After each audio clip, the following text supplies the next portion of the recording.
Assalamualaikum murid-murid. Apa khabar semua? Ustazah harap murid-murid berada dalam keadaan sihat sentiasa.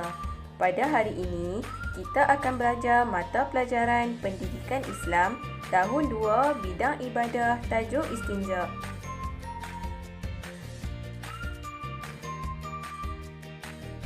Pada akhir pembelajaran nanti, Ustazah harap murid-murid dapat mencapai beberapa objektif pembelajaran yang dinyatakan. Yang pertama, menyenaraikan alat-alat beristinja selain daripada air. Yang kedua, menerangkan syarat-syarat beristinja selain daripada air. Yang ketiga, menjelaskan cara beristinja selain daripada air. Yang keempat, menganalisis kepentingan beristinja selain daripada air. Baiklah murid-murid, sebelum kita masuk kepada sesi pembelajaran yang seterusnya, mari kita nyanyi bersama-sama terlebih dahulu lagu berkaitan alat-alat beristinja.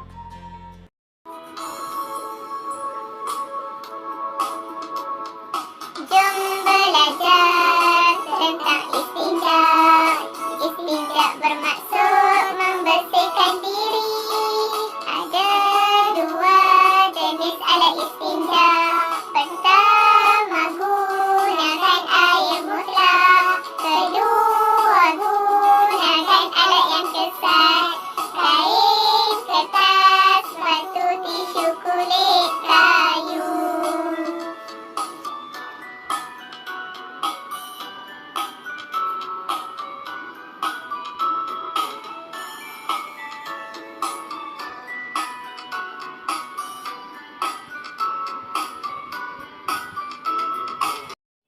Syabas murid-murid, sebentar tadi kita sudah menyanyikan sebuah lagu berkaitan alat beristinja. Baiklah, sekarang mari kita lihat bersama Ustazah gambar apakah yang dipaparkan di hadapan.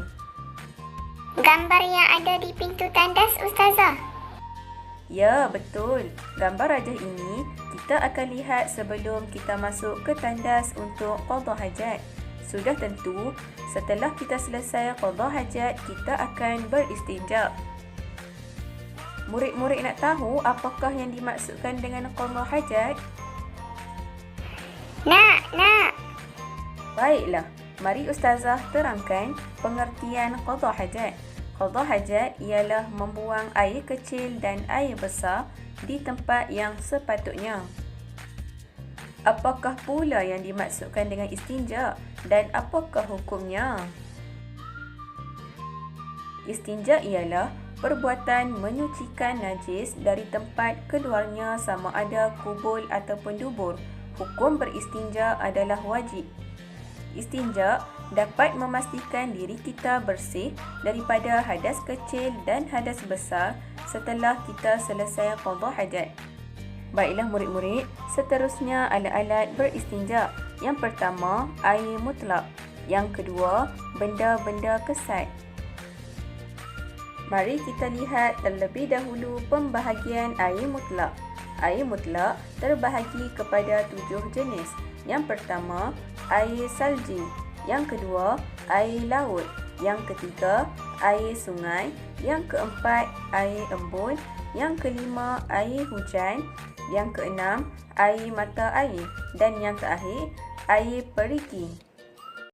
Sekiranya kita tidak mendapati ketujuh-tujuh jenis air mutlak ini, untuk beristinja, kita boleh menggunakan benda-benda kesat sebagai ganti kepada air mutlak.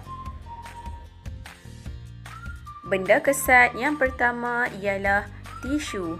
Yang kedua, kulit kayu. Yang ketiga, batu. Yang keempat, daun kering. Yang kelima, kain. Dan yang terakhir, kertas. Syarat-syarat beristinja selain daripada air. Yang pertama, najis mestilah tidak beralih dari tempat yang asal. Sekiranya najis terjatuh pada bahagian kaki, kita mestilah menggunakan air mutlak untuk menyucikannya. Yang kedua, najis masih belum kering. Sekiranya najis telah kering, maka kita tidak boleh menggunakan benda yang kesat untuk beristinja.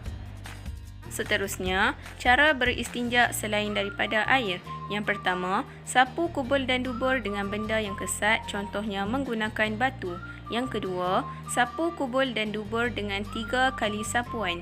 Yang ketiga, setiap sapuan mestilah menggunakan benda kesat yang baharu. Contohnya, menggunakan batu yang baru pada setiap kali sapuan. Kepentingan beristinja selain daripada air, yang pertama mudah didapati. Sekiranya murid-murid tidak mendapati air ketika menyertai aktiviti perkemahan, murid-murid boleh menggunakan batu ataupun daun kering untuk beristinja.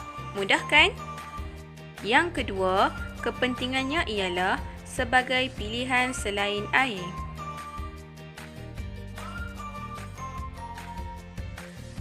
Alhamdulillah, sekarang murid-murid sudah faham kan berkaitan konsep istinja.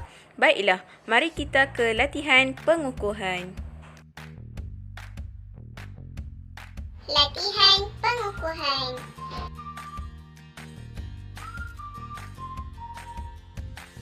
Soalan yang pertama, berdasarkan gambar di bawah, yang manakah dapat dikategorikan sebagai alat beristinja? Tisu. Betul. Botol kaca. Salah. Roti. Salah. Dan batu. Betul. Tahniah murid-murid. Baiklah, mari kita pergi kepada soalan yang kedua. Pernyataan manakah yang betul berkaitan cara beristinja selain daripada air? Sapuan dilakukan sebanyak 2 kali. Salah. Sapuan dilakukan menggunakan benda yang kesat. Betul. Menggunakan benda kesat yang sama pada setiap kali sapuan. Salah. Baiklah murid-murid, pembelajaran kita pada hari ini berkaitan konsep beristinja sudah sampai ke penghujungnya. Terima kasih atas perhatian kamu semua. Semoga segala maklumat yang Ustazah sampaikan dapat kamu aplikasikan dalam kehidupan kamu ya. Jumpa lagi. Assalamualaikum warahmatullahi wabarakatuh.